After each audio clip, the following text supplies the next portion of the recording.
Okay, great.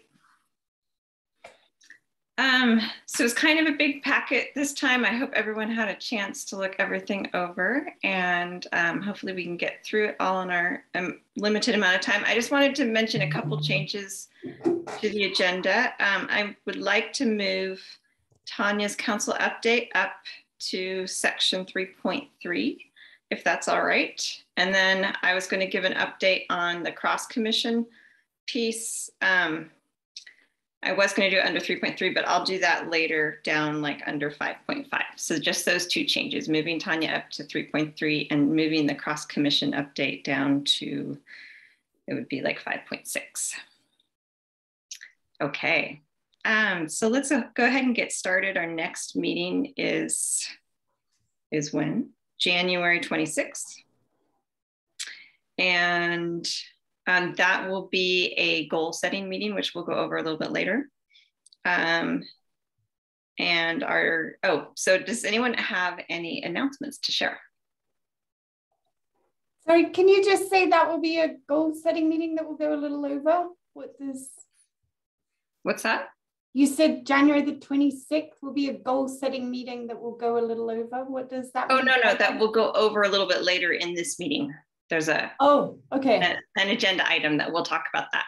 Okay, yeah. Thank you. But it won't go over, so that you'll be happy to know that. Okay, we got James too. Perfect, I think everyone's here. Are there any announcements that anyone would like to make? We are expecting Kate, but she said she was going to be a little bit late for this first meeting. I apologize, the other link didn't work. Thanks for letting me in.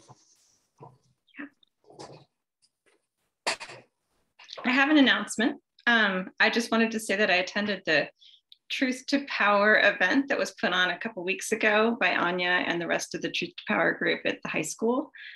And just what an important event that was. I loved that it brought the community together. It wasn't just a high school event, and it wasn't just for families of students. It was really for all of us. And it honored Aiden Ellison and other BIPOC leaders from our community, which is just so important, and really showed how much work we have to do on anti-racism in Ashland and in the Rogue Valley, and what a positive way to do that. So thank you, Anya. I just wanted to really thank you for putting that on and for all of that important work to involve the community as well. Thanks, Marnie. And thank you for people who came. I saw some of you guys there, and that was nice to see you all, so thanks. Does anyone else have any announcements? Is this a place to address Stu? Yes, that would be a great place to address Stu. Would you like to do that? So I hadn't thought further than asking the question, but just to say, Stu, I'm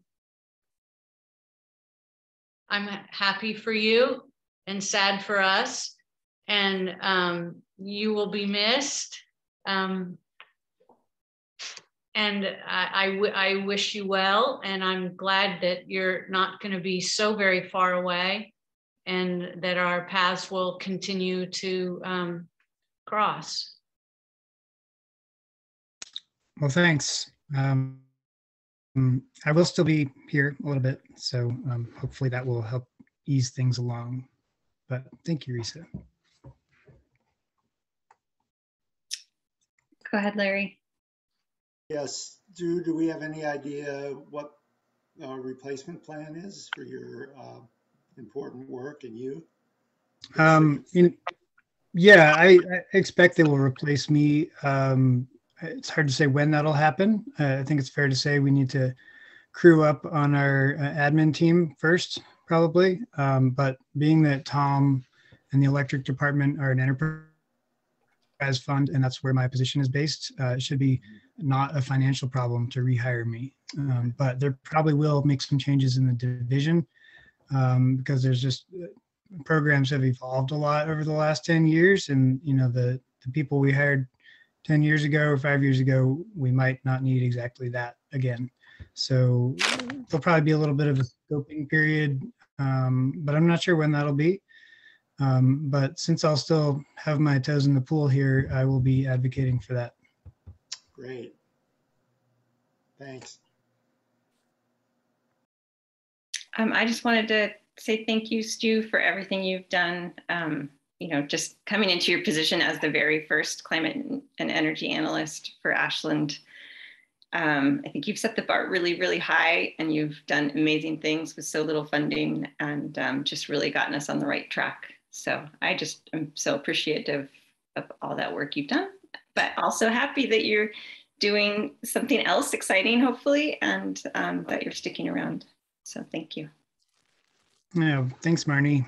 It's been a real interesting adventure, I think, for a lot of us. So yeah, it's not over yet.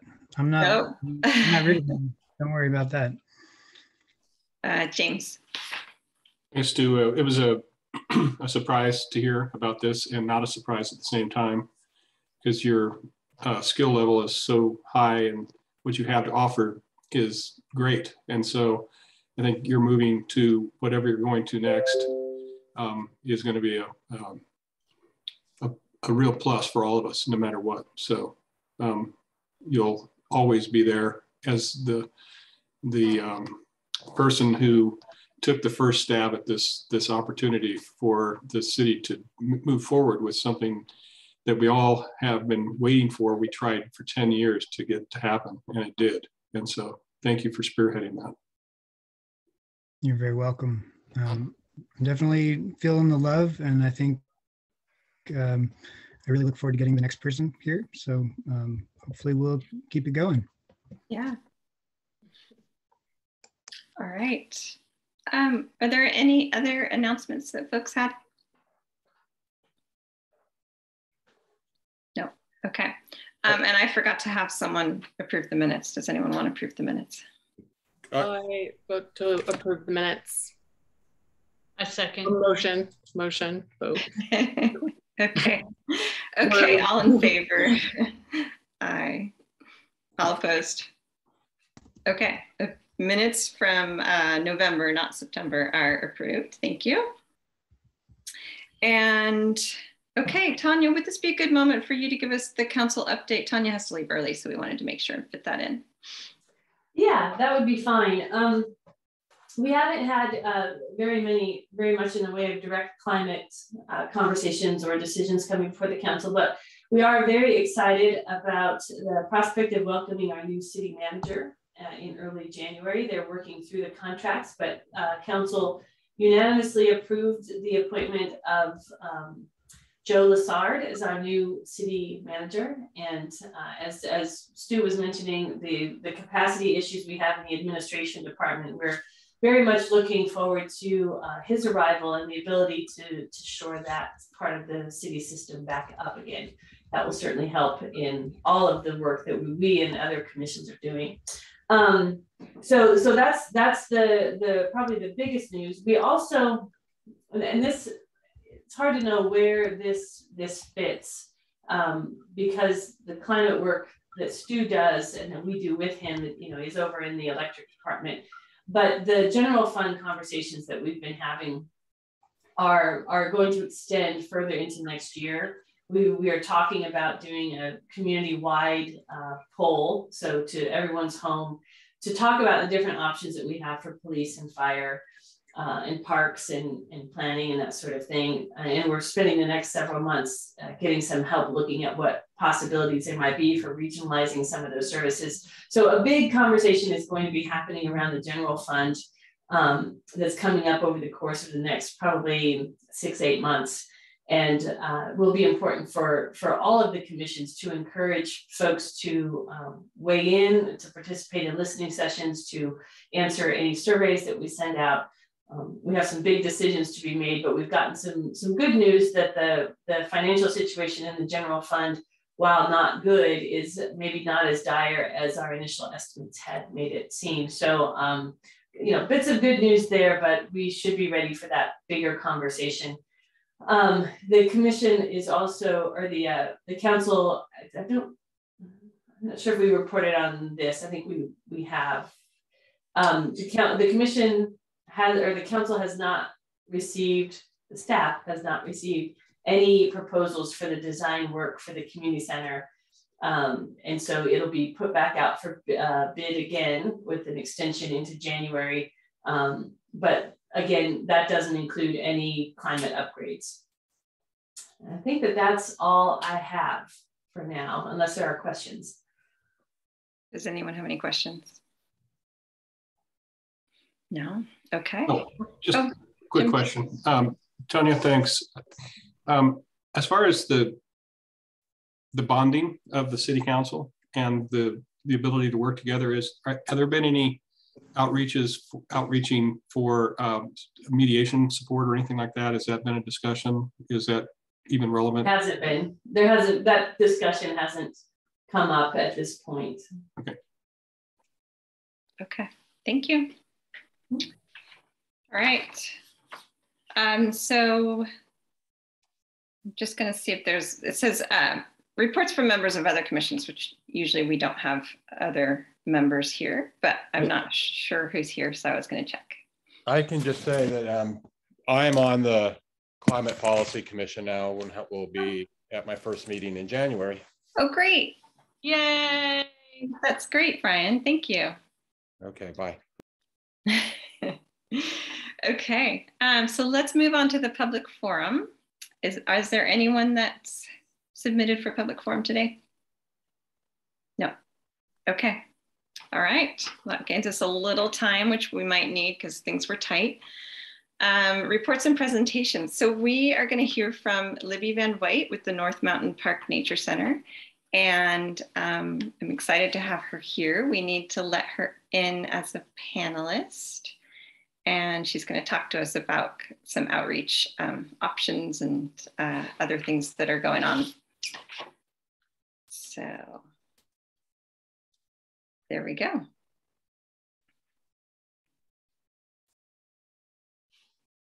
Oh, hi. Oh, there you are. Hi, Libby. Welcome. Hi. Thank you for having me. I know a few of you, but not everyone in the room. Hi, nice to meet you. Let's see. I was joining the meeting, so I wasn't sure if you had finished introducing me, Marnie, or if there's anything you wanted to say or just wanted me to jump in. I'm sorry, I don't have information. Oh, that's fine. To introduce you with, so I would love it if you would introduce yourself. That would be great. Let me do a share screen here. Okay, perfect. I could just, if I could just interject something, I would, about Libby and how it is that I've known her. I can't, it started with the Conservation Commission activity that we did. Libby, do you know how many years ago that was? Oh, my goodness. When you were AmeriCorps. Maybe 2015. No, I don't know. It was a long time ago, maybe 2015, but maybe a little earlier. I think earlier. Yep. It was definitely earlier, actually. But just to share with the commission, just to connect the dots, is the project that we worked on had to do with water conservation, and Libby helped to organize all of us in a campaign to mark the storm drains. And the current sticker thingers that we have, the blue and silvery ones, that was from our era. And it was a mostly volunteer coordinated campaign that the Conservation Commission with Libby, we marked our first storm drains on Oak Street. So that was you know, my first meeting long ago. So. Thanks, Risa.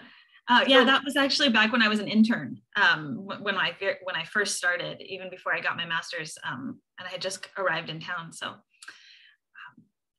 okay, great. Well, I don't want to take up too much of your time, so maybe I'll just get started. I'm the manager at North Mountain Park Nature Center, and we're a division of Ashland Parks and Rec. So I'm here to give you all an update about the status of North Mountain Park Nature Center and some of the things that we did in the past and can provide for the community.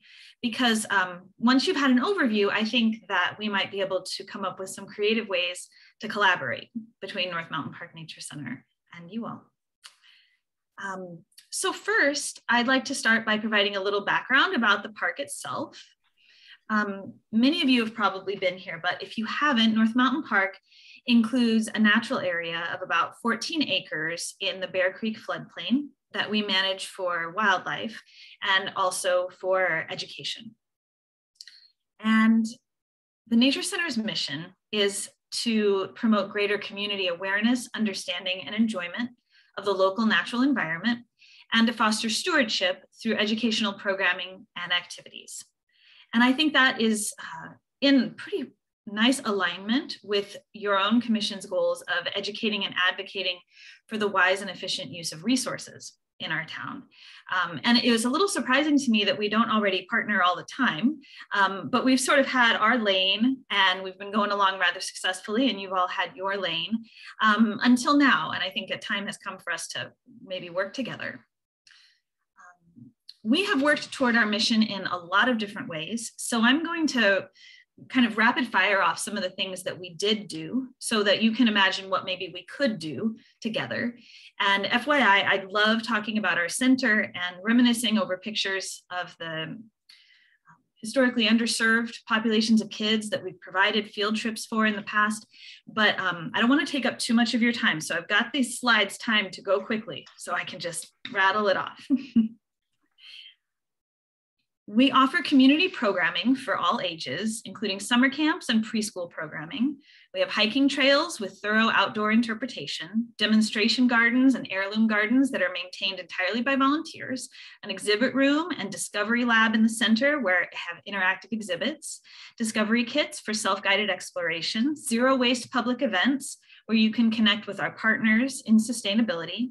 We've offered formal field trips, which used to serve about 2,000 Title I school kids each year, teaching about conservation and natural history. We also offer service learning programs, which teach and engage older students in active stewardship. We conduct citizen science and monthly bird monitoring since the park's inception. And most recently, we completed a nature play area that represents about 4 years of work and $200,000 in grants and donations. So forgive me if some of that came out in the present tense, even though I might have maybe should have been using the past tense. If you look at the 2019 numbers before the pandemic, you can see the kinds of impact that North Mountain Park Nature Center can have when fully staffed. And I can send you a link to our annual report so you can look at that in more detail later. But just like everything else, our work has shifted in this era of tightening budgets. And in 2020, we had to close the center, although the park itself and the playgrounds and the new nature play area were able to stay open. We canceled all our public events and most of our programming. And most significantly, due to budget constraints, Ashland Parks and Recreation was forced to lay off several employees, and that included 1/3 of our small 3-person staff. So our administrative assistant, Bridget Cook, was laid off in March of 2020, and that left a hole in most levels of our operations. And tightening budgets also impacted whether we could hire seasonal staff. So we can no longer hire seasonal educators, and without instructors and also without Bridget, who was essentially my education assistant, our formal field trip program has been discontinued. And, speaking of the lack of seasonal staff, park crews are highly strapped right now. So seasonal maintenance staff to care for the park are in pretty short supply. For all those reasons, our remaining team, which is Jen and I, have had to pivot towards stewardship and toward partnerships, which is of course why I'm here. Let's see, Jen has put a lot of her focus recently into managing the park itself through mobilizing our awesome volunteers, running work parties and service learning opportunities to help us maintain the park. We've spent a lot of effort on invasive species control, and we've protected the park as they did some mandated fire mitigation work. And we're doing research into different vegetation management techniques here on site, controlling invasive species in the hopes of reducing fire risk. And we bring service learning students to the park to help us care for those research plots. And we're happy to say that even without a full staff, we've started to bring back our community programs again. So we have bird walks, plant walks, tours, things that happen outside. Other outdoor education programs are coming back to be offered to mostly the adult community right now. So we feel that partnering is going to be really crucial if we hope to rebuild our offerings. And some forms of partnership are really straightforward, like the use of our facility to offer programming to reach out to the community. But there are lots of other options too, and we have a few creative partnerships going on at this time. So let's look at some of those as we consider what's possible. For example, we work with Jackson County Library Services. They partnered with us on their Make and Take program, and we pulled together several other environmental ed organizations to offer this kit of birding resources that were distributed by the library, by all of Jackson County Library Services to over 200 families in our valley. And we also started a book club, which is going to be kicking off this spring. We connect with SOU students for research projects, internships, and mentoring. We partnered with ecology professors at SOU to get these great wildlife trip camera photos that prove just who we share our parks with, an amazing diversity of wildlife. And we partner with Rogue Valley Audubon Society to do citizen science out here and bird monitoring in the form of Project Feeder Watch. And citizen science is a great way to raise awareness about climate change impacts, which you can see happening over the course of the last 20 years as we've continued to monitor steadily at the same site over time. We partner with AmeriCorps. This is our previous AmeriCorps service member placement. Her name is Laurel, and we were just granted another 6-month AmeriCorps service members to start in February to help us with service learning. I work with OnRep and several colleagues to offer teacher professional development. So if there's content that you want to put in the hands of classroom teachers specifically, OnRep workshops are a great way to do that. I'm the staff liaison to the Bee City USA subcommittee, and we do education about sustainable pollinator-friendly landscaping. And the approved pollinator garden program that's been launched by Bee City USA, that gave rise to an annual tour. And so in this year, we're going to be further partnering with the Wildfire Safety Commission to add a whole new educational dimension to the pollinator tour, while we also look at Firewise landscaping.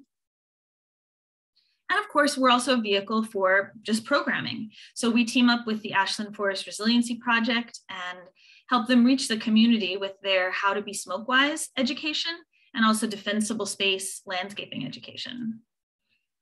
So kind of coming in the home stretch now, here are a few things that we have to offer to you that might help you reach your goal of educating and advocating for the wise and efficient use of resources. Our demonstration gardens and heirloom gardens contain a lot of examples of sustainable landscaping practices. We have a green living tour, which is a guided, self-guided walk around the park and center to see all the conservation practices we have in place. There are also interpretive trails, a covered pavilion for teaching, and of course, the North Mountain Park Nature Center. So here's our pavilion, a place where people can gather for programming and be out of the weather. At 6 feet of social distance, the space can hold about 21 people. You can get a lot more in there if people were masked or if the rules and regs changed. In that space, we also offer tables, chairs, benches, power outlets, and a projector and screen. The gardens themselves are a beautiful, wonderful place for education. And around the gardens, we have several water-wise installations, including a rain barrel, artificial turf demonstration area, pervious pavers, and solar panels, which we could actually use some help with. The center itself is currently closed, but we may be opening up in the new year. And once the center opens back up, we have this beautiful indoor space for meetings and classes. And in the meantime, we have a strong system set up at this point for facilitating online programming. And because Parks and Recreation already has a fully functioning system for community programs and public engagement, any groups that we partner with can use our seasonal play guide for marketing and outreach, and Parks and Rec can handle the registration for programming through our ActiveNest software.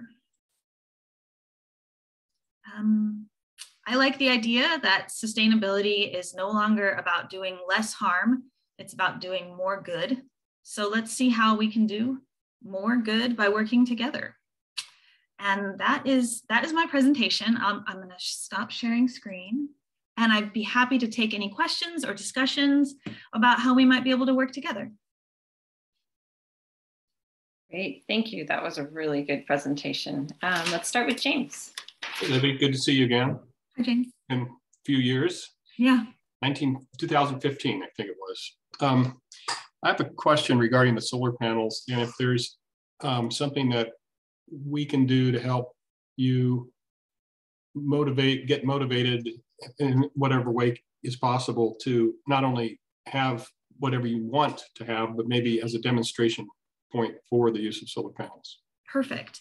I could definitely use a little bit of help on that, because we have solar panels that are already set up, and interpretive signage and educational features that are focused on the solar panels.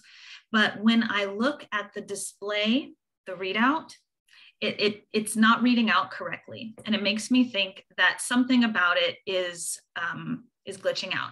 Now, whether or not the solar panels are still feeding into the grid, like it says on the interpretive sign that it's doing, is up for some debate. So, but I'm not an expert or an electrician. So if someone wanted to take a look at it with me, we could get it back up to doing for sure what our interpretive educational materials are saying that it's doing. Okay, maybe I can contact you individually and find out who the installer was, and we could work with them maybe too. Yeah, I've been able to trace some of that. It was before my time when they were originally put in, but I have some answers for you on the history. Thank you. Right. Does anyone else have questions? Risa? And then Larry. Well, Larry, you go first. Oh, sorry, Larry, I didn't see your hand. Thank you. That was a great presentation, and I'm personally very excited about it because North Mountain Park is kind of the extension of my backyard. It's when I probably walk there 3 times a week from the B Street downtown area, and it's such a wonderful facility. And you know, with very limited resources, you're doing a great job of holding it together. Thank you. What I wanted to ask about and maybe talk about just for a minute is the possibility and the opportunities to do educational programs for both children and adults around water conservation and right use of water and all these things. I think that my hope is when we do our goal setting in January that we'll have a more extended talk about water conservation issues in Ashland. But so much of what we need to do is to just help people understand what they can do to both use less water and to improve the quality of the natural water that we have in town. And North Mountain Park is kind of the perfect place. And in part of your presentation, you mentioned the artificial turf and the impervious pavers and all those things which are good. You know, they're not necessarily the solution to all our problems, but it's great to be able to show people here's something that can save you, 4,000 gallons of water a year. So I look forward to partnering with you, whether it's from the Conservation Commission or through local environmental organizations, which I've worked with before. I think there'll be some good partnership opportunities around water, and that would be great.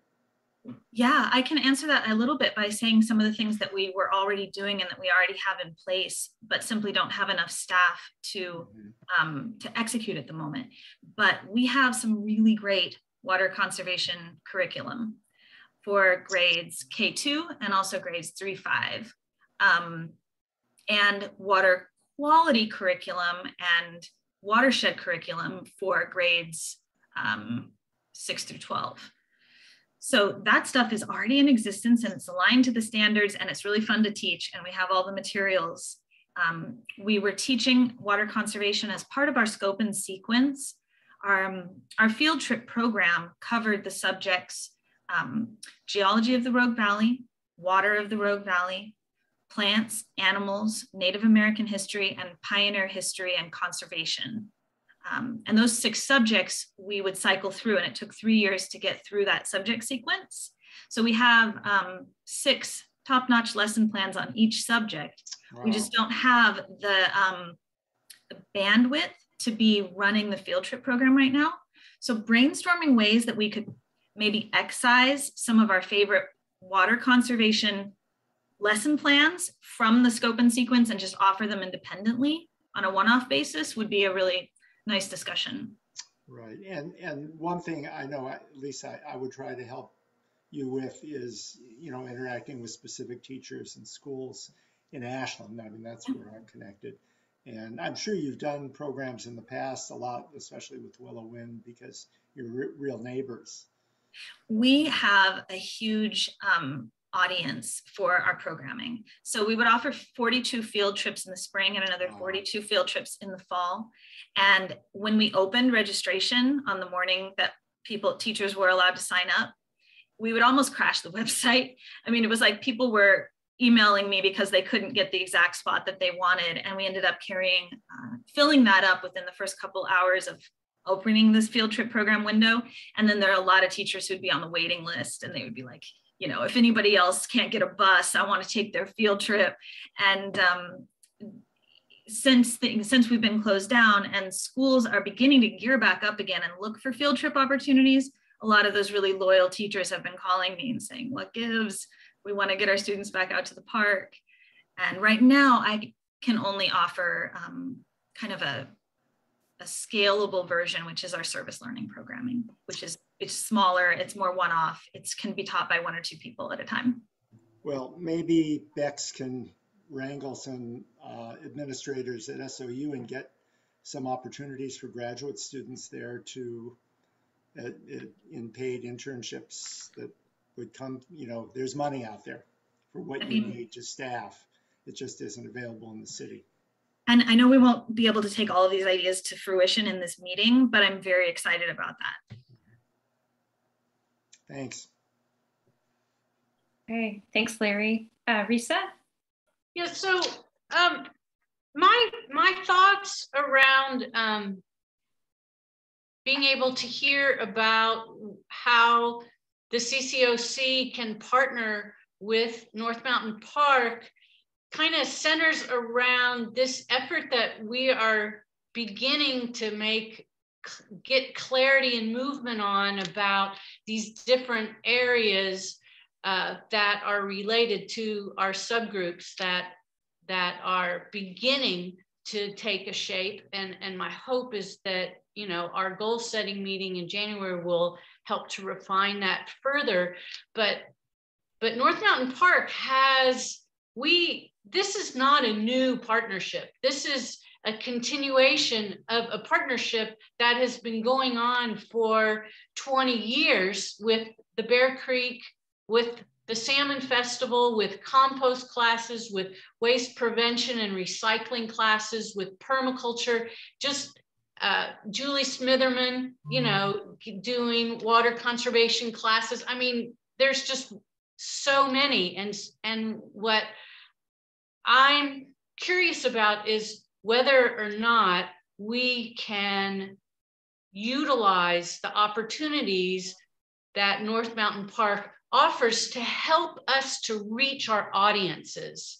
Like once we figure out what the heck it is that we're doing, what the content is, that North Mountain Park offers an important vehicle for us to have a place or a Zoom or written material to do what we are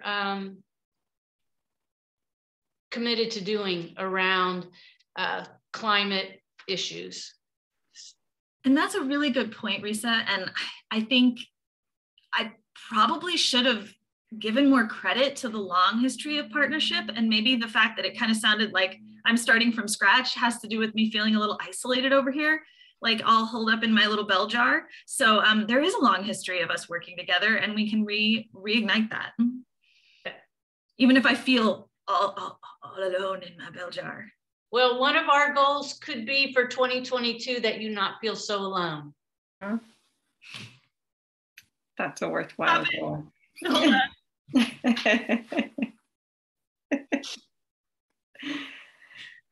Oh. It's tough being isolated. Okay. So it seems to me that we as a commission have, you know, more organizing to do so that we can more effectively connect with the opportunities that are available to us at North Mountain Park. But we don't want to like piecemeal, like, oh, this, but I feel like we can create a plan of action that helps to address the different areas that we align with and commit to for 2022. And yeah, what audience you want to serve, then I have different avenues and vehicles of, you know, carrying forward programming for different audiences. And we want different audiences. It isn't a mono outreach. It's a multi-generational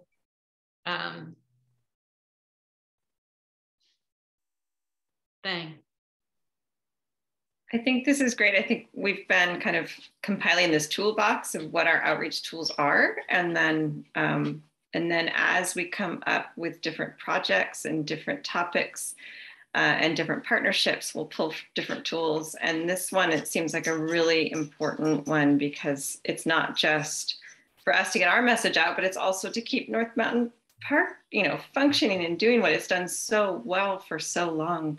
So it seems like a really exciting opportunity. I appreciate learning so much more about what's going on for you. I didn't know you lost so much staff, and I didn't know that the students aren't coming anymore. I mean, watching it go from 2,000 students reached to 0 that's very tragic, and that definitely needs to change. So that's what keeps me up nights. So yeah, it's what our communities, I think, really need right now. So and the work that you're doing as well, you know, and it's like it's all the same work. It's all the same. We're trying to move the needle. It's all the same work. Right. It really is. Yeah. Thank you so much. Does anyone else have anything that they want to James? Yeah, just real briefly, I really appreciate your presentation and your passion for this work. It's obvious. And the feeling of loss of what was the centerpiece for your work which was people and people showing up, right? Yeah. And we're all having to like manage in this new environment, and we don't know how long it will last. You know, we always hope it's going to happen in spring. We're going to open back up. You know, if there's a way that we could help.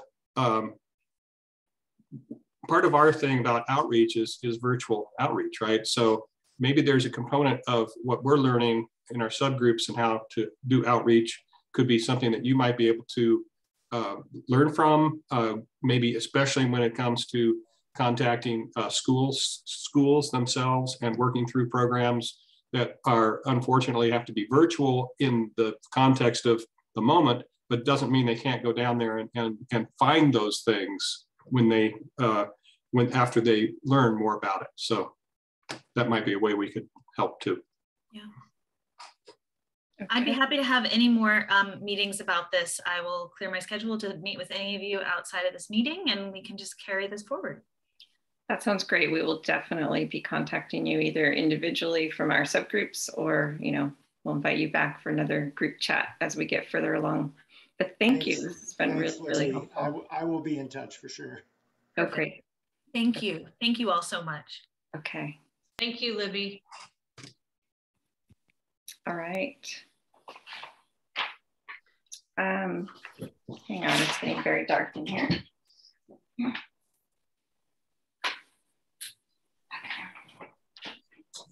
Can't read my notes.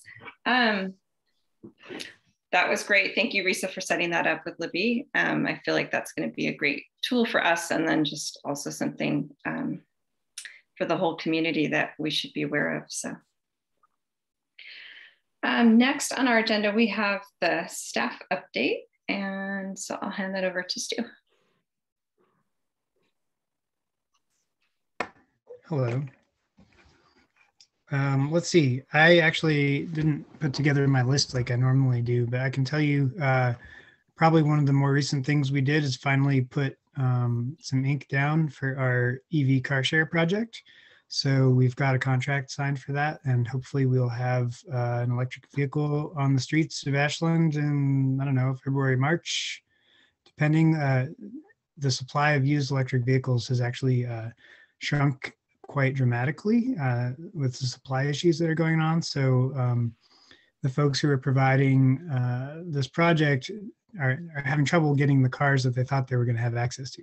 So, but in any event, we hopefully will have that out in the next couple months. And when we do, I would appreciate any help, of course, in getting folks to access that and use that program. We are still waiting to hear back about our USDA loan application, which could be pretty pivotal if it ever comes through, but they haven't gotten back to any of the applicants yet about that funding. Let's see. I think that's about it as far as notable things. But if y'all have questions, also I'm of course leaving, so but you know that already. Do y'all have questions, or is there anything I can address as a point of interest? I didn't see whose hand went up first. Sorry. I saw Risa and then Larry.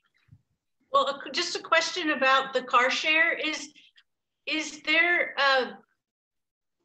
is it connected in any way with the Transportation Commission? I mean, because it seems like that's a good relationship. Yeah, it's currently not connected with them at all. I mean, they of course would have an interest in it, I think, but a lot of times they'll offer recommendations to council for things. But since this will be an on-the-ground program, they won't have anything that they need to do regarding that. But they're certainly welcome to support it and participate in it as much as they like. Do they know about it? I've told a few of them individually, but since we just signed the contract, it hasn't been certain when it's going to happen.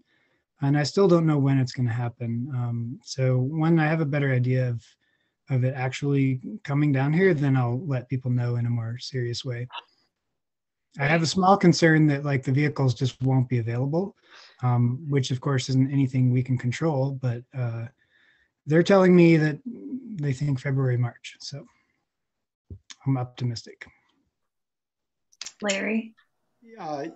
Yeah, what I wondered about, Stu, was with your time being very, very diminished with the city after the end of the year, is there going to be support from somewhere on maybe electric staff or somewhere to keep sort of moving forward initiatives that different departments might, you know, be starting to look at to go more electric, to sort of, you know, continue some of the things that like Parks and Rec have been doing with replacing their equipment with, you know, their gas powered equipment with electric,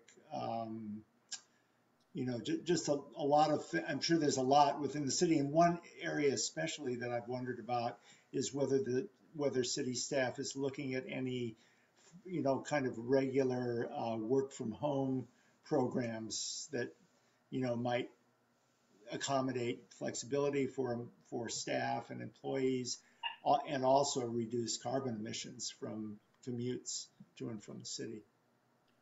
Yeah, there's a couple different questions there. But yeah, I think going backwards, a lot of staff, excuse me, do have the option to work remotely if they choose, and if it is compatible with their job duties. Of course, you know, the folks who drive the street sweeper can't do that from home, nor can the firemen. So it's not everybody, but the folks, especially administrative folks like myself, it's definitely possible. And I think with the new reality of COVID and remote work, when the time comes for the city to do another facilities audit down the road, that's something we should incorporate, because we don't, you know, I don't need a cubicle sitting there empty for me waiting, but we haven't had a chance to really make any changes to the facilities in a long time. So will there be folks sort of continuing to look at these issues? I think absolutely. the public awareness of climate issues and energy issues is increasing, like, year over year. And that's showing up in council meetings and in other public meetings and interactions with staff. And, from my experience, there's no staff here that are against doing any of these changes. Everybody's actually fairly supportive, but the trick is the bandwidth and the funding, which keeps diminishing. And so, to the extent that we can continue to make changes, I think we will. But I don't expect to see any major shifts until after we have a new city manager and there's a bit of a reset with everything. So just my take on it. But yes, we will definitely be looking after these kind of climate issues as we go forward. And I will be bird dogging internally to make sure we hire somebody. As I said, I don't think it'll be a big issue since I'm out of the electric fund, but the capacity of, putting together a description, putting the posting out, and then the recruitment could take a little while. So, and in the meantime, I'm hopeful Tom will appoint somebody else to be here to run the Zooms and stuff like that. So hopefully y'all will be able to keep, moving forward. Great, Okay. thanks. Thank you. James? Hey, Stu, back to the car share thing.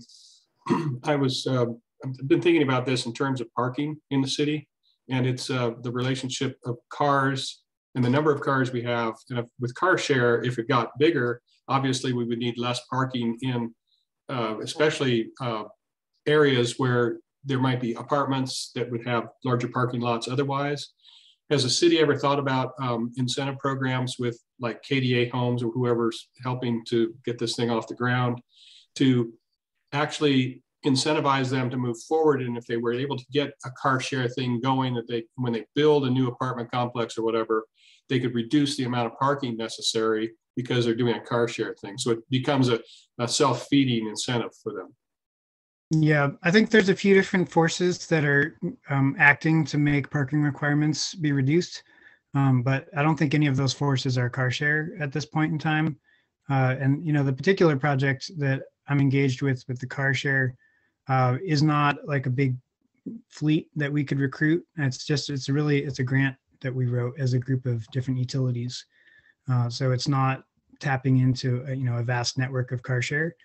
I have looked into getting car share as a service here in Ashland, and people are very willing to place vehicles here if we are willing to backstop their losses. So they need to see a certain number of rentals per month in order for it to be worth it. And if we're willing to make up the difference, they're happy to put a car here. But up until now, that cost has been prohibitive for us. So we can revisit that again at some point. But the car share, as an industry is making big advances, but it hasn't been exactly the way we thought of point-to-point rental cars. It's more of advancing in Uber and things like this. So, future, who knows? But yeah, I think there's definitely things we can do to reduce the parking requirements. And a big part of that can be addressed when we do the next transportation system plan. At least in certain parts of Ashland. Some places like state highways, like Main Street, we have very limited options, but the rest of Ashland, we can do a lot of different things. Thank you. All right, great. Thank you so much, Stu.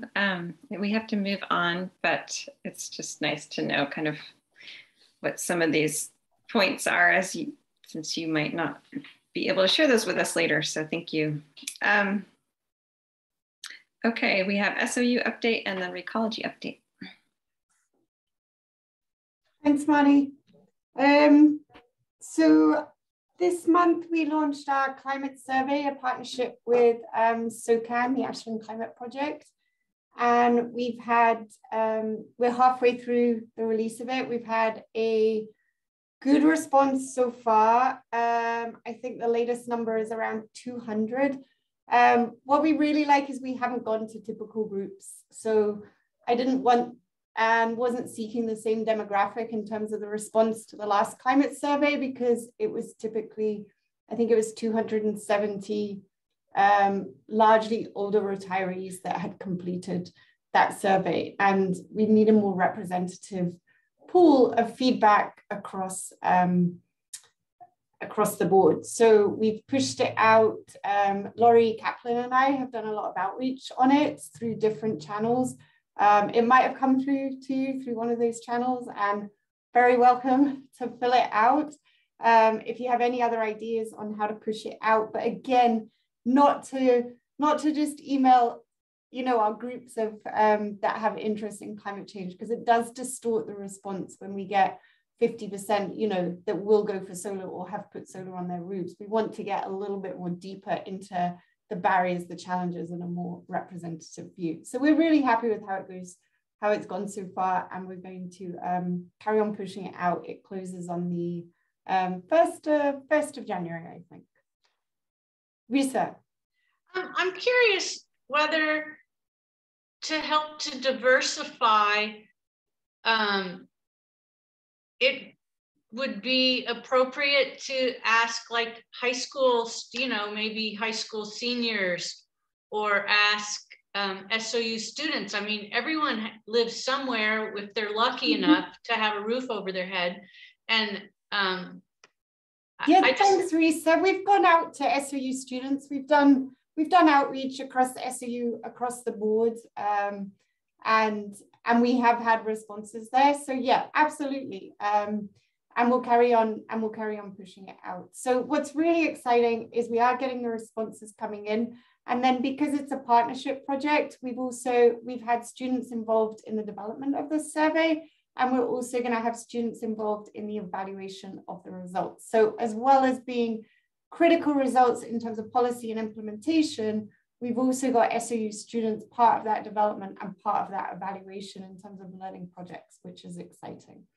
But yeah, I think we're going through a number of different channels, Facebook groups, and getting across the board. And we did go out to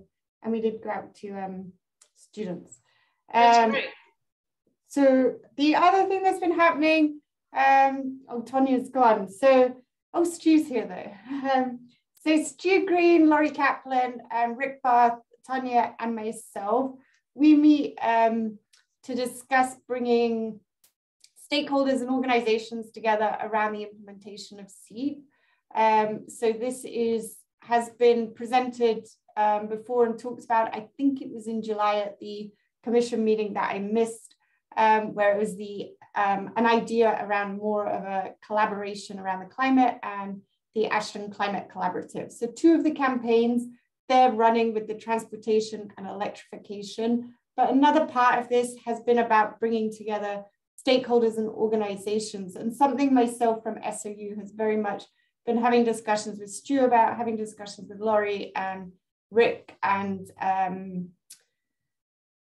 Tanya, and Candice from the Rotary has now joined those discussions, and we're looking at having a meeting in the new year where we're inviting organizations and businesses from across Ashland to start talking about, you know, what are they doing in terms of the implementation of SEEP? Help us. How can we come together more in terms of those big decisions that we need to make around the implementation of SEEP? So really excited how that's going.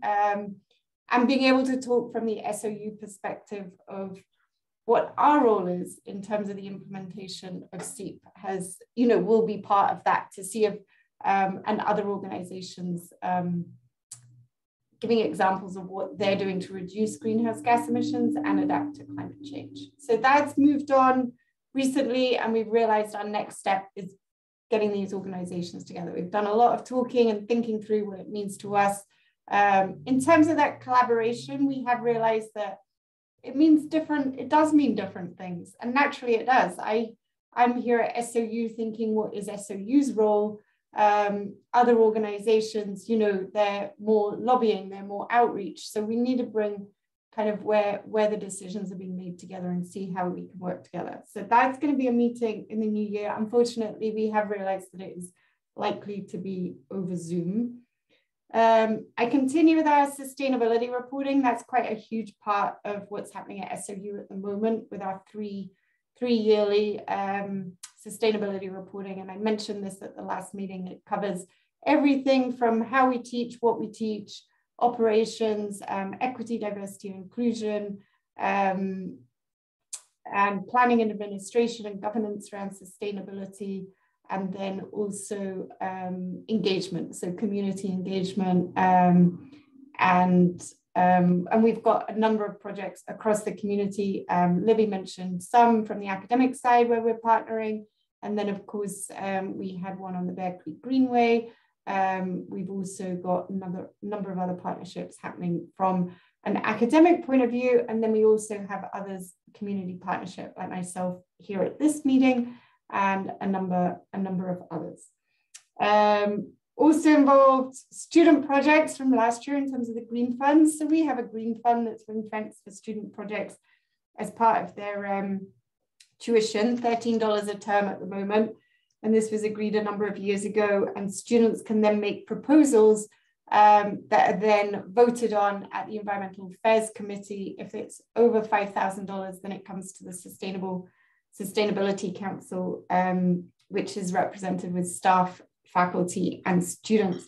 And a number of projects at the moment have come forward. So they have staff support, and one of them will be assessing, taking a more strategic look at solar across SOU, which I'm involved in. And then there's another one, the Shasta to Kelman Learning Garden, which is part of our wider ambitions around Native American on campus as well.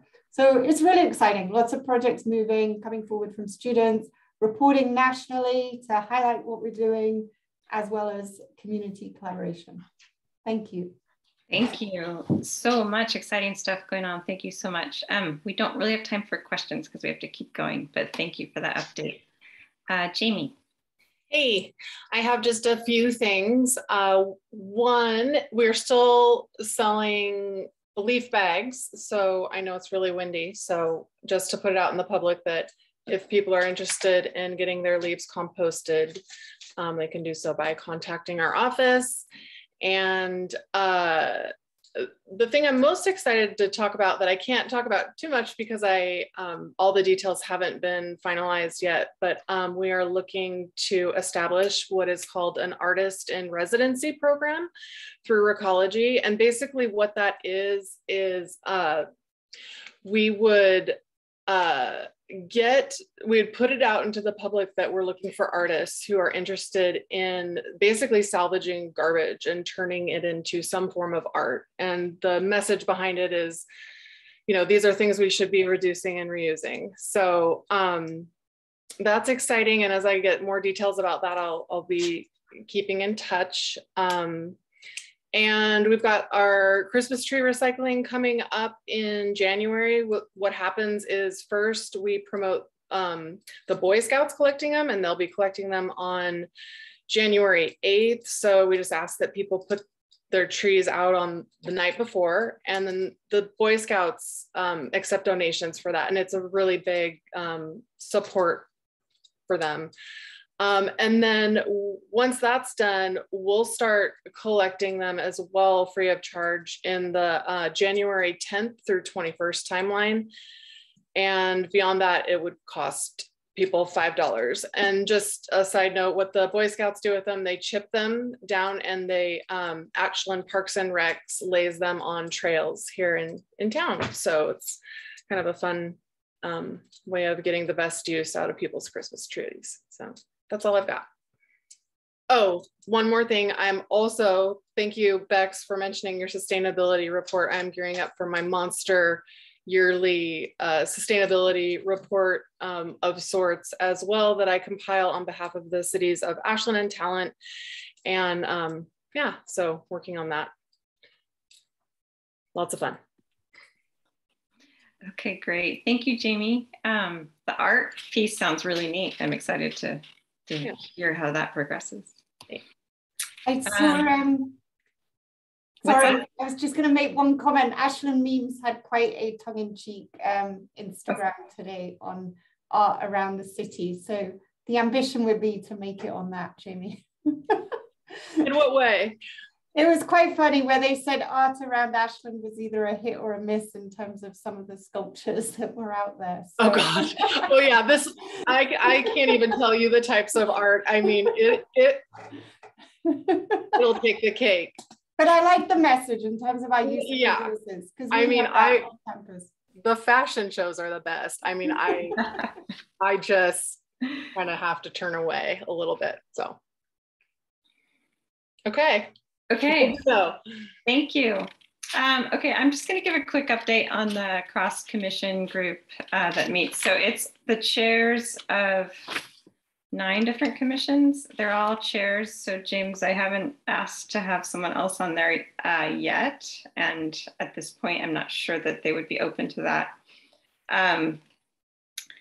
But the last meeting had 6 of the chairs. So it was Transportation, Housing, Climate Policy Commission, Forest Lands, Welfare Safety. But the other members that weren't there are the Social Equity and Racial Justice Commission, the Planning Commission, and the Parks and Recreation Commission. And so really the group meets to coordinate around the SEEP and how different commissions are doing outreach on different topics and how those overlap or conflict, and how do we coordinate and make sure that we're kind of helping each other all move forward in a way that really makes more sense. So we talked a bit about, people are very excited about the sneak preview option that the CCOC is in charge of. And so they now know that to come to us if they want to get an article in there, that we can schedule those, or we can invite different commissions at different times to submit articles. And, you know, there's still a lot of just discussion about what our priorities are. And so the group's still working through a lot of that. It's in pretty early stages. But some of the topics that have been discussed so far are improved communication of the cost of inaction. There's so much talk about the cost of every action that that's put forward as different policies, but not as nearly as much discussion of the cost of inaction, which seems really important. How to increase our equity in our outreach efforts. You know, all these groups do outreach. And so are there ways that we can do better or ways that we can learn from each other? Recruiting of commissioners, that's a problem across all the commissions. Studying how other cities are progressing, which seems like a really important one for all of us on many different topics. And there's different great examples out there depending on, you know, which topic it is that we're discussing. So those are some of the things that have been discussed so far. And James, I wanted to bring up with you, they've brought up the triple bottom line. And so I told them the history of that and that you had brought it to council before. We have, you know, pretty much a new council now. So they want to know more about that. And maybe you and I can touch base on that and make sure that they get the materials and information. Or if you even want to, I can ask if you can be a visitor to come and present on that if that's something you're interested in. Yeah, I'd like to resurrect that. That'd be fun to think about again. It's funny having it come all the way back. It's happened so many times in this whole process. But it was part of a discussion of just a better way of accounting, because the triple bottom line really helps you kind of account for so many of the different benefits of different actions. It's not just about climate. It's not just about equity. It's about, you know, so many different parts of what the community wants to prioritize. And that's something that we talked about, which is the transportation mode shift, which is what we have on our agenda for tonight, to also talk about getting a letter in quickly, since the city council would be asked to send a letter to the LCDC. Is that the right acronym? So we'll talk about that in a minute. So that's just a really quick overview of what that commission has been, or that group has been discussing across the commissions. And just a good way for us, I think, moving forward, since we're kind of the outreach arm, of being more available to do outreach on wildfire, do outreach on housing, and be available to these other groups to do some of that in different ways. So we're trying to move into that realm a little bit more of understanding what the different priorities are and then what our role might be. Okay, So yes, Bex. Honey, I just have, I worked with the guy that coined the triple bottom line. John Elkington. I worked with him in Scotland, and he coined this phrase 25 years ago. So it has been around. Yeah. And he retracted it in 2019 because of how it was being applied and how it was being used, and felt, I mean, there's a number of articles about the reason behind this. He's done recent work called Tomorrow's Capitalism, about how it was meant to, in terms of not be this balancing of considering things and trade-offs, and it was more to bring systemic change and holistic kind of way of looking at things. And so it's really important there, because I would like to make sure we're looking at the very, very latest way of how we build systemic change, because triple bottom line, by the very person that brought it into the world, he pulled it back because he wasn't happy with how decisions were being made using it. And I've spoken to him about this and worked with him in Scotland on this, and it was really, really interesting. So I definitely think it's worth looking at that a little bit further to make sure we're there with the latest. Okay, thank you. That's really important. James. Hey, Bex, thanks for that information. It's been many years since I've looked at this. So who's the person that you John Elkington. Elkington. ELKINGTON. Okay, I'll look it up. Thank you. Okay. Okay, great. Okay, so we're going to move on, and we have in our business portion, we have the Climate Friendly and Equitable Communities Rulemaking request from the CPC, which was submitted to a lot of the different commissions asking for support. And they submitted a letter that they want to send to council. The letter includes a part of a letter that they want council to send to the LCDC. And the reason behind it was feeling that the bike lane standards that were being put forward as part of the bike friendly cities, I think that's, sorry, that's the wrong one. The Climate Friendly and Equitable Communities Rulemaking, they felt like those weren't strong enough. And the reason behind that was because it won't protect people from collisions with cars, which are actually, I was looking at this graph and it showed that the number of collisions with cars have been skyrocketing since around 2000 as cars have gotten bigger. And that's not included in a lot of this older data that people often use to look at bike safety and the need for bike lanes. So there were a bunch of materials in that packet. There was a letter to review, and we've been asked then to put forward our support for that letter being sent. And we've been asked not to offer edits to it because that would hold up the process. So I wanted to see if folks here want to have a discussion around that. And after that, if anyone wants to make a motion to put the letter forward to council. I see James and then Risa. Yeah, there's a lot to this. I've read all the documents and actually looked into NATCO and their, how that the national standards for bicycle safety, or whatever it's NATCO, which he's referring to in the thing that he sent out, Gary. And I find it really interesting that, if you really dive into this whole process, apparently the Transportation Commission came up with something 30 years ago that was asking for certain standards to be put together in the city.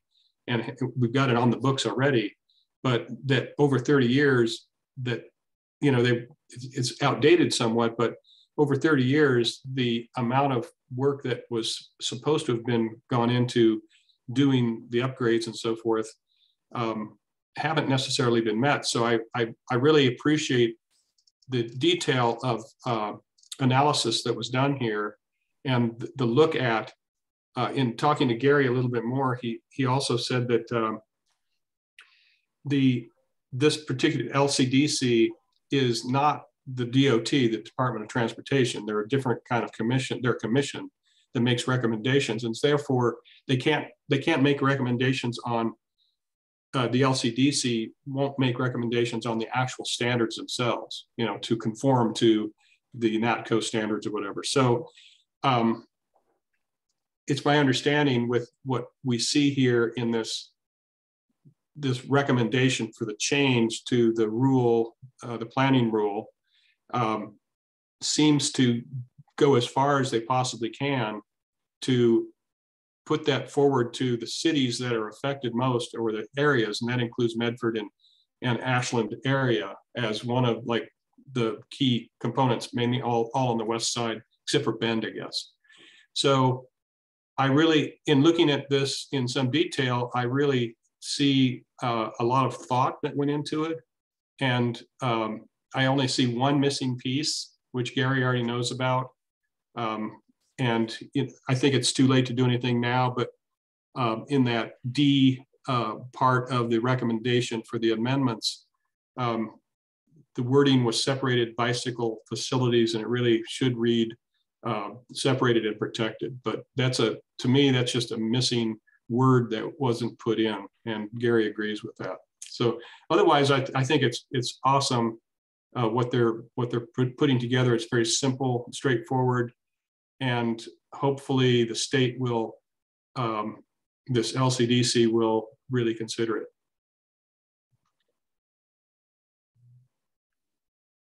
Okay, great. Thank you, Risa. Did you want to add anything? Oh, I just had a question. I mean, my original education really came from that presentation that our commission got several months ago from that guy in Eugene, that really opened my eyes to understanding better why our existing bike paths are so dangerous. That said, I wonder, I read it, I support it, but I wonder whether our existing bike path system that is separated from cars, is there a place for it in this as an example of something that Ashland is doing right? That's one part of the question. And then the other is whether or not the passage of this, the approval of this, could help to expand the existing bike path to be able to connect, because right now there's a disconnect between A Street and the bike path as it goes north.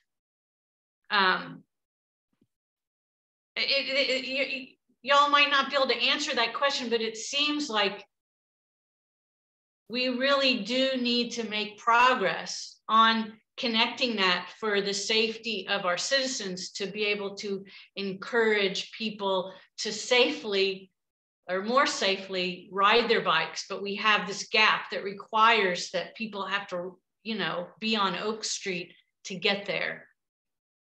Yeah, that's all I have. You don't have to have an answer. But. Well, and what we're commenting on is a statewide rule.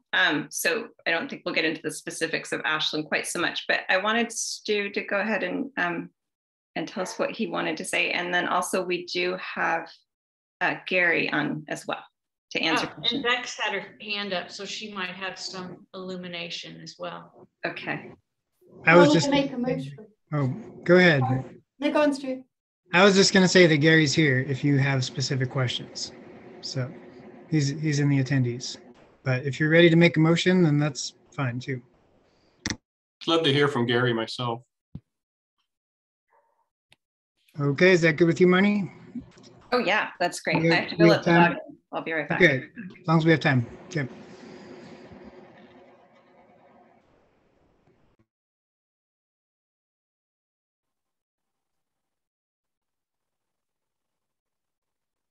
Hi, Gary. Hello. Thank you for considering this item. I'm really just hanging in the wings in the event that there's a question that the commission would like me to attempt to answer.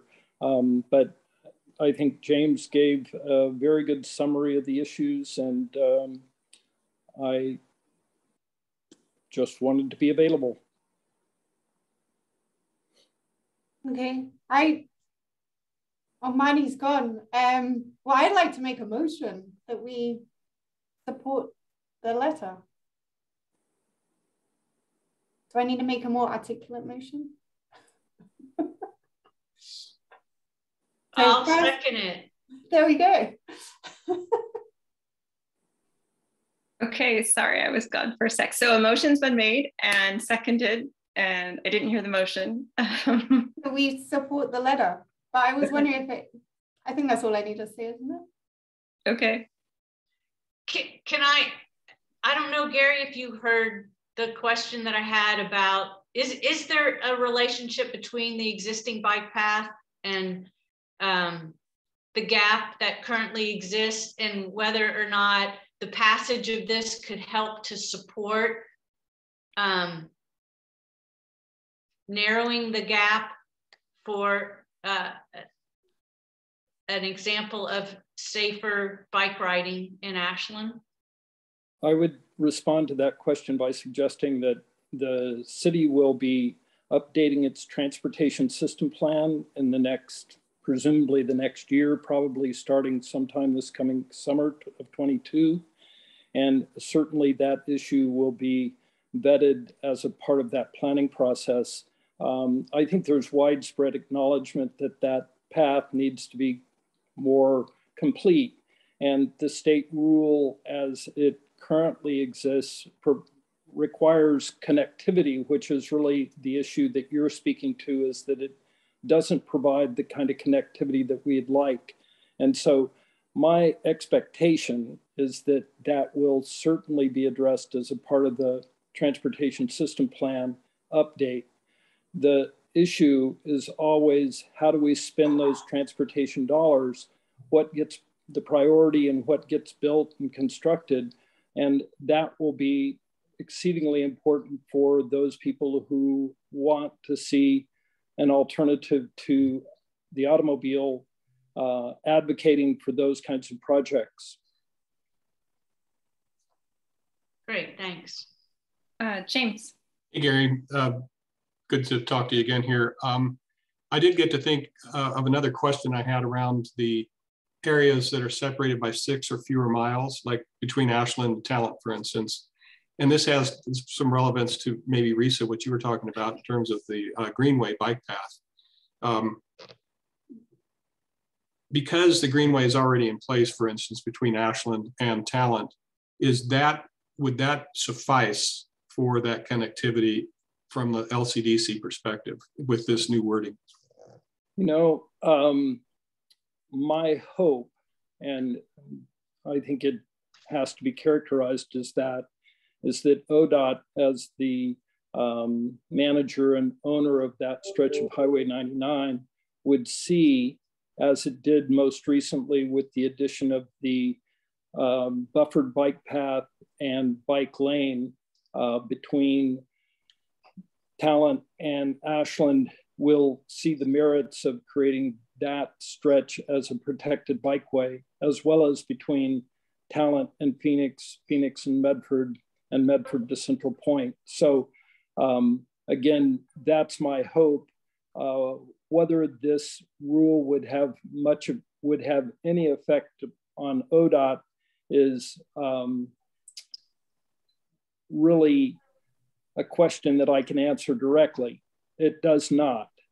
ODOT is not subject to this rule. And so only local governments, that is counties and cities, are subject to this rule. So in some respects, while the objective or outcome is intrinsic upon ODOT to support, it would take a change at their level to actually undertake that. Thank you for that clarification.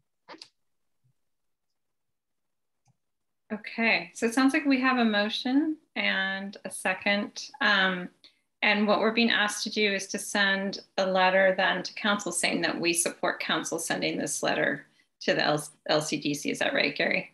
Yes, that's perfect. Okay. Is there any more discussion that we need to have around that? Is everybody in? Stu? Just one minor thing. I don't know that CCOC needs to author a letter. I could just say, when we go to council that you support it, you had a vote of confidence for it or something. Unless, Gary, you think another piece of paper would be valuable. I'm just concerned it might slow things down too much. I think, Stu, you have a good read on how the council operates and how they would want to deal with this. So if that's your preference or your perspective, I'd support that. Yeah, well, so we're going to council with this on Tuesday and the packet's already out. Okay. So I think let's just have a vote of support, and I can convey that if I get asked. Great. Okay. That sounds, is there a way to convey it even if you don't get asked? Well, I mean, if they pull it for discussion. Okay. If they don't pull it, then it'll just pass. So okay, I see. That's what I mean if they ask me. Okay, that sounds perfect. If you want to take the initiative and just send an email to council, it certainly doesn't hurt. Okay. It's your choice. I'd be happy to do that as well if it would help in any way. So, okay. So let's go ahead and move forward with Stu's suggestion. And if I hear at some point that an email would be helpful, I will be happy to also do that. And shouldn't we all say if we're in favor of it? Yes. I was just clarifying what we were doing. Thank you. Oh, sorry. That's okay. Okay, so all in favor? All opposed? Okay, motion passes. Thank you. And thanks so much, Gary, for this to us. May I ask one more question, Gary? Do you know what the city council's support is on this at this point? Or Stu, do you know? Is there going to be some question that comes up? Because my presence there as a public input might be helpful if there is. I haven't talked to any individual counselors about this. My suspicion is that they probably won't care one way or the other, except if they think it might be stepping on some other commission's toes. So, they want to make sure that CPC has checked in with everybody else who might care about this. But because of the short timeline, there hasn't been a, very big chance to do that. So I'd say, Marnie, go ahead and do the email. Wouldn't hurt. And then I'll just convey the support if it's needed. Okay. I already put it in the packet that, it's going to the different commissions and that there was general support already. So. Okay. Sounds good. Thank you so much. Thanks, Gary. Gary, thank you. All right. Risa. No, that was like, bye, Gary. Okay. Okay, great. So I just wanted to talk quickly about goal setting for next time. So the plan is for January's meeting, which is January 26th. We just won't have any other business on the agenda. We're just going to do goal setting. That way we can get it all done in one meeting, no extra meetings. But it also means we won't be having any of the regular updates and none of the other agenda items that might come up in the meantime. So I will be getting an agenda ready for that, and I'll distribute it to get feedback. We have, let's see, I'm going to send out a survey. So what I want to do is get some of the goal setting done ahead of time. So each of you will get a survey so that you can give your input on what topics are important to you, and kind of your views around what we're supposed to be doing, what our mandate is, what personally your skills are, what you want to be working on, and all of that. And that way, as we come into the goal setting, we'll already have that compiled and we'll have somewhere to work from. And hopefully we'll get done pretty quickly with a lot of work in that way. So I'll get that survey together, and I'll probably ask a couple of you just for a little bit of help there to get that out ahead of time. I want to check and see if anyone will be absent for January's meeting. And I'll check with Kate as well. In fact, I was hoping that she didn't have trouble getting on today because we haven't seen her, and I thought she was going to be able to make it. Risa. Well, about Kate, I think, she will be able to make it next time. It was too short of a notice, and she takes care of her grandson, and she has to just move stuff around, and so she couldn't do it in 2 days. But I also think that maybe Marnie and I can meet with her beforehand, because just to show up to this new group that's doing goal setting might be a little challenging for her. Yeah, and I did reach out to her to set up a meeting so that we can get to know her a little bit and let her know where we are and what we're doing and how she can engage. Sorry, I have a dog with a squeaky toy, so it's going to be loud. Larry. Will we have an idea from the material you sent out what the product is going to be from our goal setting? Like, is there going to be an outline or a document or something, just so we have an idea of how to best prepare ourselves? Of kind of what we're trying to produce. Is that what you want to? Right. Yeah. Like what? Yeah. We know what the goal of goal setting is, but what is the product?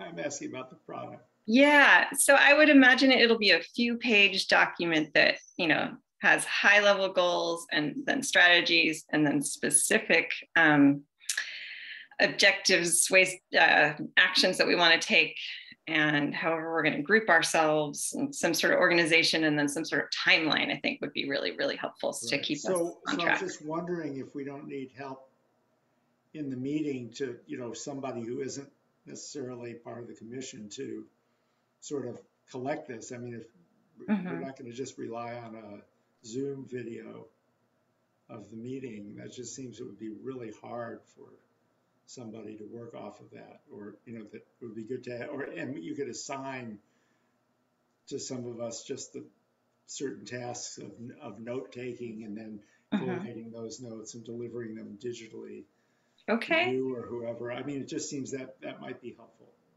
Yeah, I like those ideas. Thank you. Let's see, as I start to organize some of this and get the survey ready, I would love to consult with you and see if you have some input on that and where you think other people could come in and have specific roles. I think that would be really helpful. It sounds like you've got some good thinking about this. Good. And we do have the option of bringing in someone from the outside to just kind of help us organize. I don't think we could pay them, so it would have to be a volunteer, which might have some sort of conflict around it. So I can find out about that. I think as long as we all show up, we'll have the sweat potential to do it. Right. I think I do. I have faith that we can do it. Okay. So also, Jamie.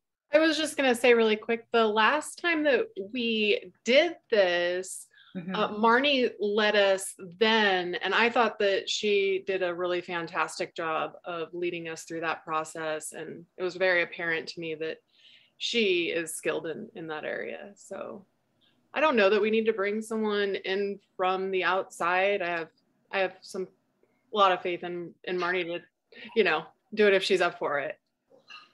Thank you. That's really nice. Zoom is a different medium for it, which, but I feel like we can manage. And I think some of you probably have pretty good skills as well. So let's figure out who wants to do what, and we can all jump in and make it work. So thank you. Our subgroup met, and I'm not going to tell you yet what they decided, but this feeds together in a weird way. We are going to tell climate stories. One sec.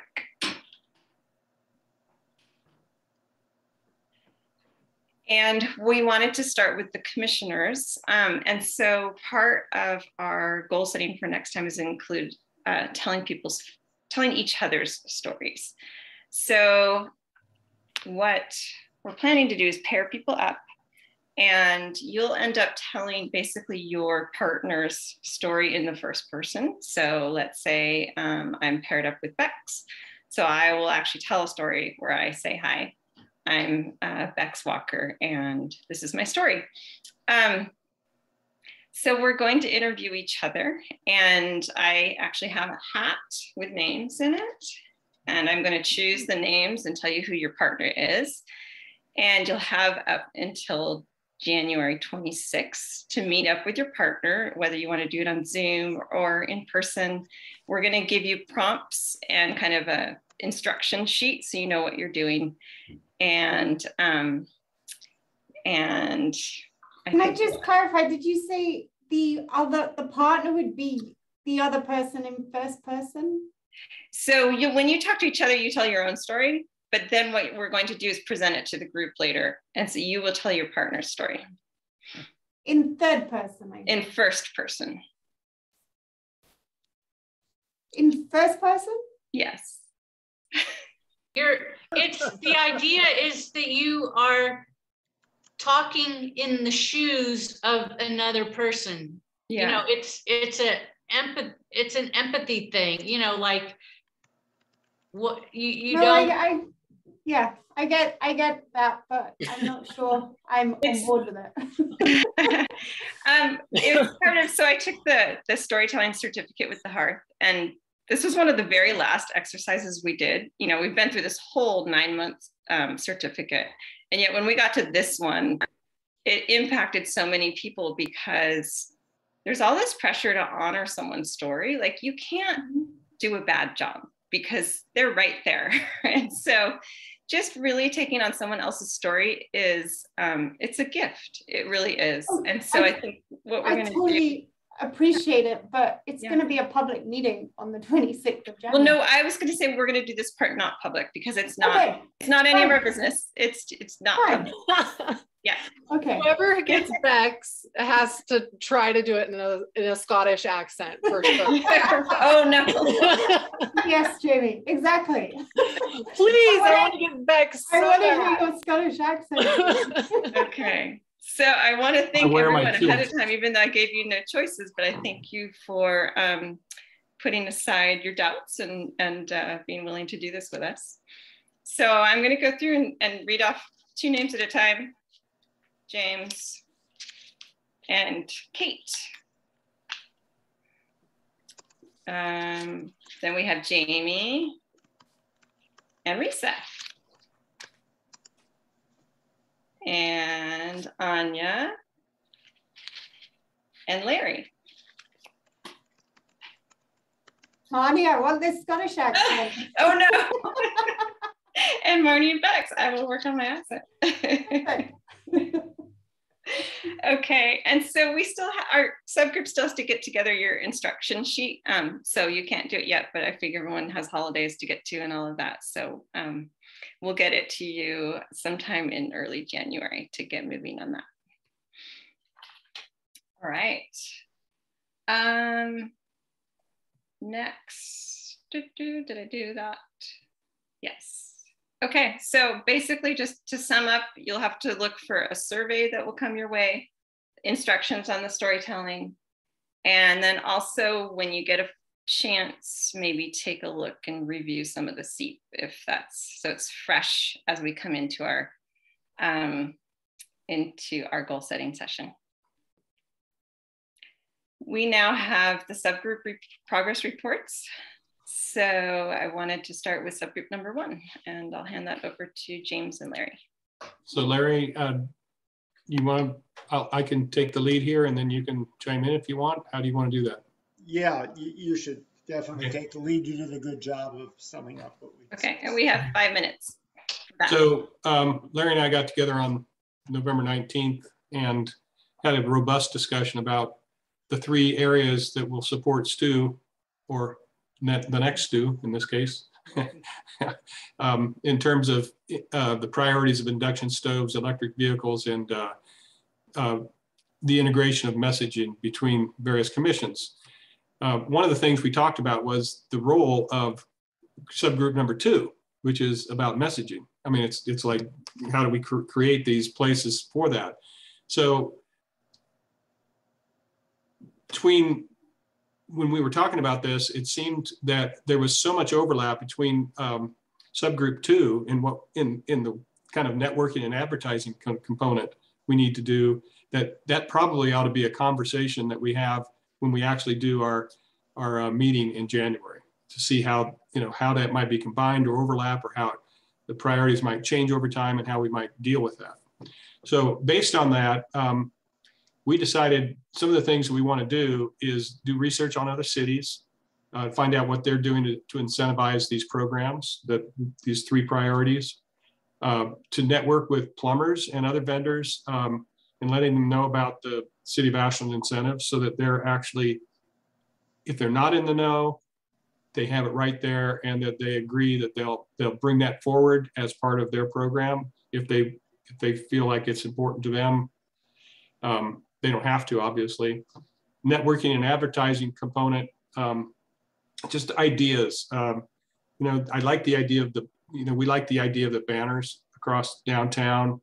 The possibility of mimicking CERT in the communities and some sort of friendly competition, though, among them to take advantage of those incentives that would be worked out with how we might take a neighborhood and have them be incentivized to do something, and then kind of a friendly little competition with other communities around Ashland. To work with apartment owners in particular to let them know of the incentives, and to talk about the potential for pass down of benefits to renters for putting solar panels up, putting in electric vehicles, or induction stoves or heat water heaters. Then I've always had this, I think Larry, you agree too, that having some sort of kiosk with a monitor downtown that rotates images, and even like in the future stories that people tell about what they've done or what they think, so there's this constant kind of stream of information that anybody that's walking downtown can become aware of, including how are we reaching our goals toward our 8% reduction per year kind of thing. And then to also make presentations to the Chamber and the Elks and the variety of other organizations around town. We even thought outside the box of creating some sort of a prize that would be kind of drawn out of a hat, that when people are taking advantage of those things, one of them or whatever, that there's some sort of incentive that comes with it as a prize. That's kind of like a drawing, that if people play, they get to draw and they might get a prize of some sort. And the last one was to mimic what a lot of people are already doing around a yard sign. So a yard sign could be put up, and these little monikers or the little stickies could be provided by the city that says, we've done this, we've done our part. We have an electric car, we have solar panels, we have electric yard equipment, a heat pump, and so forth. So that could be kind of a thing that everybody could have in their front yard that would show that they're doing their part. So Larry, are there other things that you? Well, I think you touched on really a lot of what we talked about. I think the main thing we were trying to get at is how can we interact people to people. We've talked a lot about using social media and other things. We obviously need to transition back to in-person, neighbor to neighbor, commissioner to group of citizens, organizations. And I think our hope is we will develop ways of communicating directly with people in person. And I think that's a powerful way to convince people to get involved with more conservation efforts and city programs that even if they know about them, if they see their neighbors engaged, it's going to encourage them. Yeah, and the absolute connection with Subgroup 2 is essential here, because you're the powerhouse, hopefully, for getting some of these things, for helping get these things moving.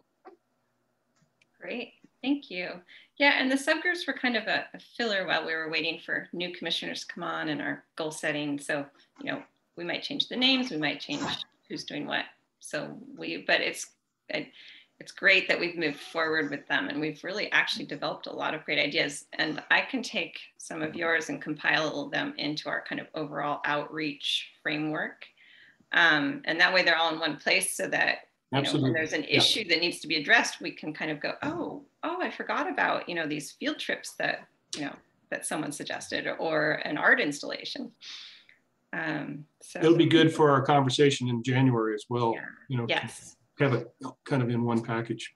Yeah. Yeah. I'll try and get those in some sort of way and I can work with you guys to make sure that we can have those available to us for the goal setting. So let's see. Subgroup number 2, Risa, would you want to give a little quick overview on that? I know our notes were in the packet, but. Did the meeting that you and I had with Mark or the prior meeting with Anya in it? We reported on the one with Anya last time, so this would just be the one with Mark. We had a great meeting with Mark Yaconelli, the Hearth guy. He's all about storytelling and community. And we met with him and just sort of shared our intention to create a medium to let the community know in a heartfelt way about motivations, inspirations that have moved people to action around climate issues. And if you want to add to that, and there's a possibility of some kind of possible collaboration, partnering in the future. We don't know. We just have to see how good we get at extracting some really rich stories from our community members. Yeah, we got lots of really good tips. And it does sound like there's options for collaboration that Mark was suggesting, which would be amazing. And the format that he was recommending was something like the people of New York. For those of you that have seen those stories, they're also told in the first person and just from all different people of the community. So he helped us work out what types of questions to ask, which was, you know, we had our list, and I would say our new lists that we came out of the meeting with was entirely different than the one we went in with. So that's why we asked the expert. But it's exciting, I think, and it'll be a nice, we can use those for sneak preview. We could put them on the radio. There's so many different ways that we can use those climate voices, which is what they're currently kind of called, but a better name is hopefully going to come out of the process too. So yeah, that is, I think, all of our updates. Subgroup 3 doesn't quite exist. It's just on paper at this moment, and we'll figure out where that goes later. Just one comment there, just to reiterate that any of the stories that the community comes up with, not necessarily ones we're going to tell between ourselves, maybe not, but certainly from the community, that would be another way to broadcast. That would be like a short 2-minute kind of story that a person's telling on this kind of kiosk kind of thing, where it's always out there and it's kind of rotating through. So to keep that in mind, there could be a way to keep that broadcasting going. Yeah, I like that. Thank you. Okay, we have 15 more minutes. So we want to get to the sneak preview article. We have the one from the Ashland Solar Cooperative that is ready to go. So we can give Jim Hartman feedback on that one if anyone wants any changes.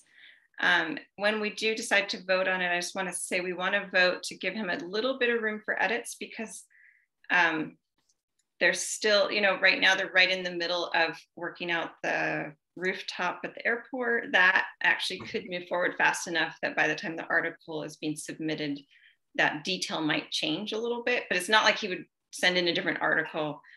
Just we want to give him room for edits if he needs to make some. But does anyone have recommendations or feedback? James, and then Risa, and then Jamie. Quick question. How will he get this feedback? Is he watching? No, but I can give it to him. Okay. Yeah.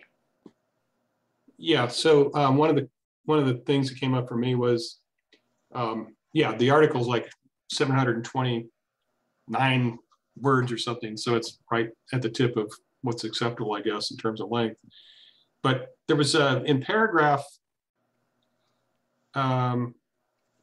where he's talking about the time, okay, so the time frame for getting your money back is about 15 years. And then you can continue to save for another 10. And so the question, I mean, if I were reading this article, I'd want to know more specifically, if I invested the minimum of the $2,700 and that payback over 15 years is about $170 per year of investment. So what's my kind of, what's that amount that I'm going to get back in terms of money? Am I losing am I just breaking even for 15 years and then I'm starting to gain the $166, $170 a month, a year again? So it's a clarification that would help in dollars to demonstrate what a minimum investment might be. And it could be a real simple number in there, like a number of dollars. Okay. Does that make sense? Yeah, so we should ask him for a very simple calculation of the minimum investment. Yeah, just an example. And the payback. Yeah, that way people can multiply that out any way they want. Okay. I know he was being careful to not promise people they were going to get a big payback, even though it's quite possible. Yeah. But there's so much uncertainty. So it's more like, okay, this isn't a money maker, but you'll save a bunch of money over time and you're doing the right thing. So that's how they want it to be sold, more than that it's a money maker that you should invest in. But most of that's just because of the uncertainty with smoke, the uncertainty with some of the panel technology, but there's no way to lose money really off of installing solar panels. So, okay, any other, sorry, I forgot who's going next. So Risa. Might have been me. I just had three things. One is the very first line. If you are reading this, I mean, if I need to give thought to a different way to introduce it, but there was some, I just don't think it's making this tremendous assumption about whoever it is that's reading it. And I just think it's better to be more, I don't know.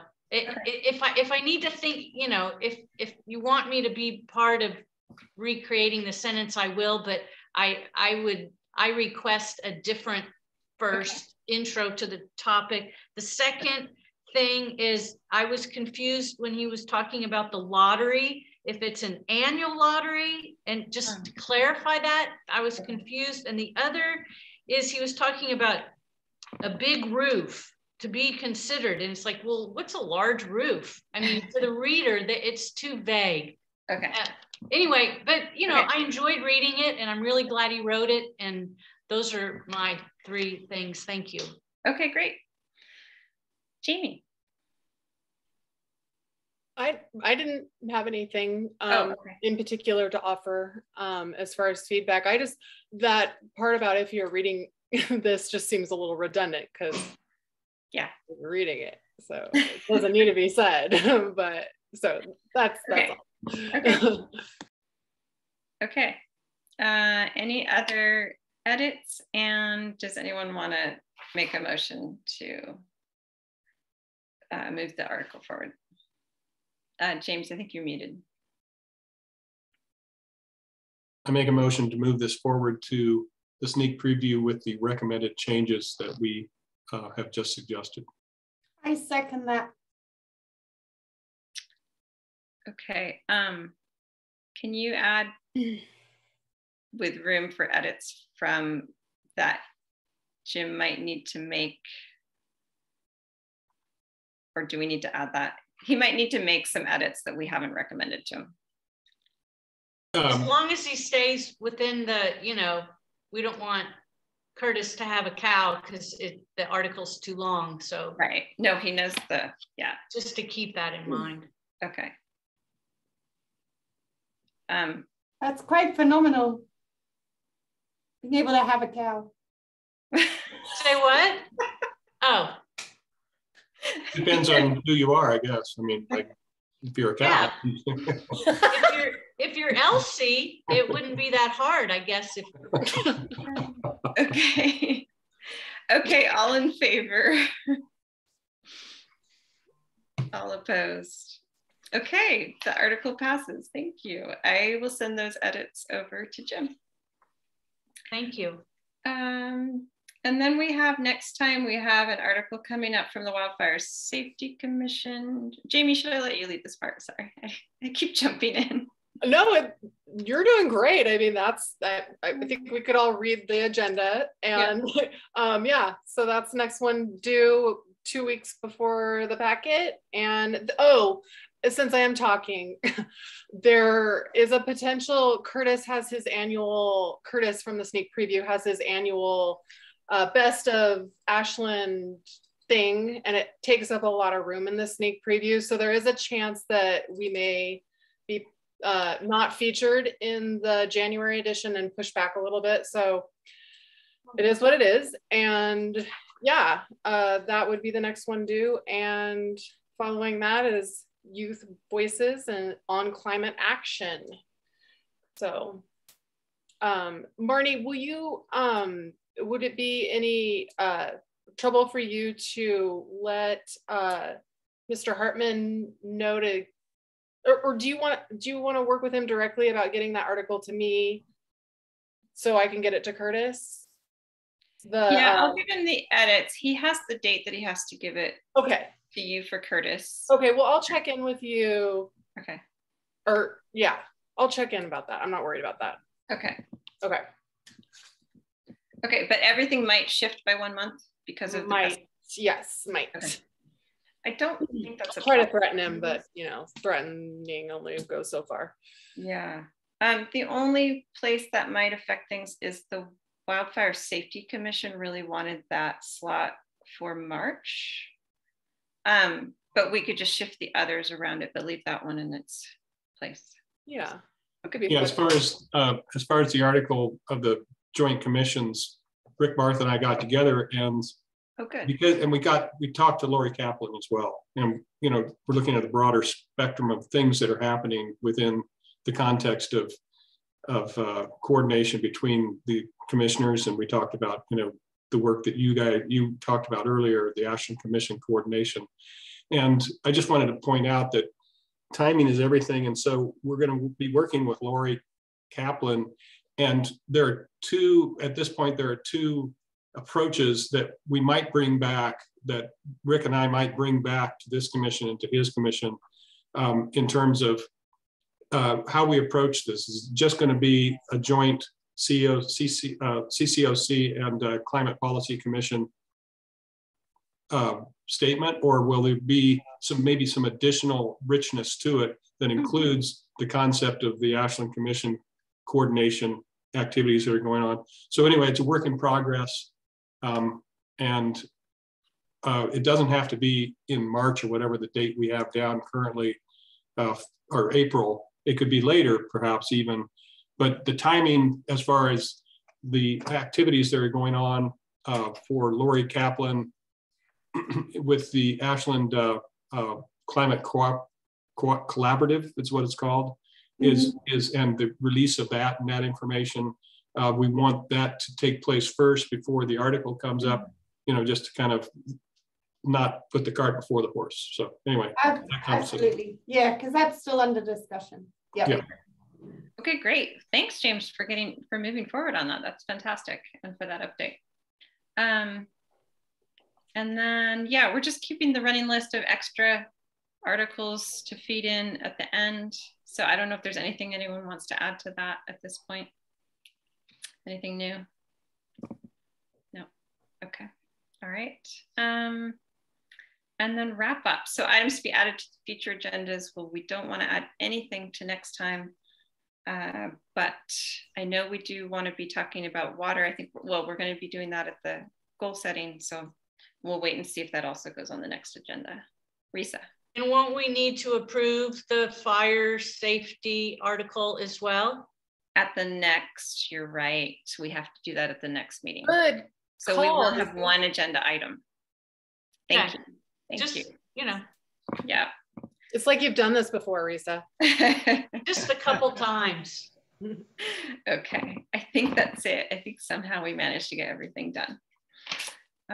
Thank you. And yeah, happy holidays, everybody. Happy travels to those of you that are traveling. Please don't get COVID. Bye, Stu. And thank you. Thank you. See you Not soon. goodbye, Stu. Bye, Steve. I won't actually be gone, but I think we'll still be working with you. But yeah, bye. You'll see me. The students, you know it. Very happy for you. We'll be gone. Thanks. Couldn't have done it without you. Bye, everyone. Have a good Christmas. All right. Thanks so much. Bye, everybody. Bye.